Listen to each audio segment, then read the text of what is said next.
Hello guys, അപ്പോൾ ഇന്നത്തെ നമ്മൾ വീഡിയോ നോക്കുകയാണെങ്കിൽ ഗോട്ട് സിനിമയിൽ നിന്നുള്ള കുറച്ച് അപ്ഡേറ്റ്സ് ആണ്. അപ്പോൾ നമുക്ക് വീഡിയോയിലോട്ട് പോകാം. അപ്പം ഫസ്റ്റ് അപ്ഡേറ്റ് നോക്കുകയാണെങ്കിൽ നമ്മുടെ ക്യാപ്റ്റൻ വിജയകാന്തിൻ്റെ വൈഫ് ഇപ്പോൾ റീസെൻ്റ്ലി ആയിട്ടൊരു ഇൻ്റർവ്യൂവിൽ പറഞ്ഞിട്ടുള്ളത് ഗോട്ട് സിനിമയിൽ ക്യാപ്റ്റൻ വിജയകാന്തും ഉണ്ടെന്നാണ്. അതായത് AI ഹെൽപ്പോടെ അതിനു വേണ്ടിയുള്ള പെർമിഷൻ വെങ്കൽ പ്രഭു റീസെൻ്റ്ലി നമ്മുടെ വിജയകാന്തിൻ്റെ വൈഫിനെ വിളിച്ച് പെർമിഷന് വേണ്ടി വിളിച്ചിരുന്നു. അപ്പം വിജയകാന്തിൻ്റെ വൈഫ് അതിന് പെർമിഷൻ കൊടുത്തിട്ടുണ്ട്. പിന്നെ ഇപ്പോൾ ഇലക്ഷനൊക്കെ കഴിഞ്ഞ ശേഷം നമ്മുടെ തലപതിയെ നേരിട്ട് കാണുമെന്നും പറഞ്ഞിട്ടുണ്ട്. തലപതിക്കും ഇത് നല്ലൊരു ആഗ്രഹമുണ്ട്. കാരണം തലപതി വിജയ് പണ്ട് മുതലേ ക്യാപ്റ്റൻ വിജയകാന്തിൻ്റെ സിനിമാസൊക്കെ കണ്ടാണ് വളർന്നിട്ടുള്ളത്. അവർ ഒരുമിച്ച് അഭിനയിച്ചിട്ടുമുണ്ട്. അപ്പോൾ അതുകൊണ്ട് ഈ സിനിമയിൽ ക്യാപ്റ്റൻ വിജയകാന്തിനെ കൊണ്ടുവരണം എന്നുള്ള ആഗ്രഹം കാരണമാണ് ഈ AI ടെക്നോളജിയോടെ ഈ സിനിമയിൽ ക്യാപ്റ്റൻ വിജയകാന്തിനെ കൊണ്ടുവരുന്നത്. പിന്നെ അടുത്ത അപ്ഡേറ്റ്സ് നോക്കുകയാണെങ്കിൽ ഇപ്പോൾ റഷ്യയിൽ ഫൈനൽ ഷെഡ്യൂൾ നടന്നുകൊണ്ടിരിക്കുകയാണ്. അപ്പോൾ അതിൻ്റെ ഒരു വീഡിയോ വന്നിട്ടുണ്ട്.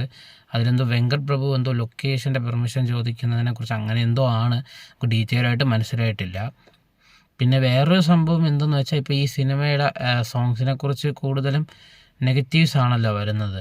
അപ്പോൾ ഇതിൻ്റെ ലിറിക്സ് എഴുതിയ മദൻ കാർക്കി പറഞ്ഞിട്ടുള്ളത് എല്ലാവർക്കും സോങ് ഇഷ്ടപ്പെടണമെന്നില്ല. അതിന് മുമ്പ് ഇറങ്ങിയിട്ടുള്ള ഗൂഗിൾ ആയാലും അതിനുശേഷം കത്തിയിലെ സോങ്സ് ആയാലും പലർക്കും ഫസ്റ്റ് ഇഷ്ടപ്പെട്ടില്ല. പിന്നെ കേട്ട് വന്നപ്പോഴാണ് ഇഷ്ടപ്പെട്ടത്. ചിലപ്പം ഇത് ഇഷ്ടപ്പെടാതെ ഇരിക്കാം എന്നാണ് അദ്ദേഹം പറഞ്ഞിട്ടുള്ളത്. പിന്നെ വേറൊരു കാര്യം, ഇപ്പോൾ സോങ്സിൻ്റെ ന്യൂ വേർഷൻ റിലീസായിട്ടുണ്ട്.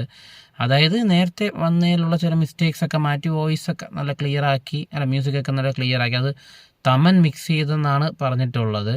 ഞാനത് കേട്ട് നോക്കിയിരുന്നു. കാരണം വലിയ ഡിഫറൻസ് തോന്നിയില്ല, എങ്കിലും അതിൽ എന്തൊക്കെയോ മാറ്റങ്ങളുണ്ട്. അപ്പോൾ ഫ്രണ്ട്സ്, അതൊക്കെയാണ് ഇന്നത്തെ അപ്ഡേറ്റ്. അപ്പോൾ ഗോട്ട് നല്ലൊരു സിനിമയായി തീരട്ടെ എന്ന് തന്നെ നമുക്ക് പ്രതീക്ഷിക്കാം. പിന്നെ എനിക്ക് ഗില്ലി റിലീസ് ചെയ്യാൻ പോവുകയാണ്, അതെനിക്ക് കാണണമെന്നുണ്ട്. ഞാൻ ബുക്ക് ചെയ്തിട്ടില്ല. അപ്പോൾ ഫ്രണ്ട്സ്, ബൈ.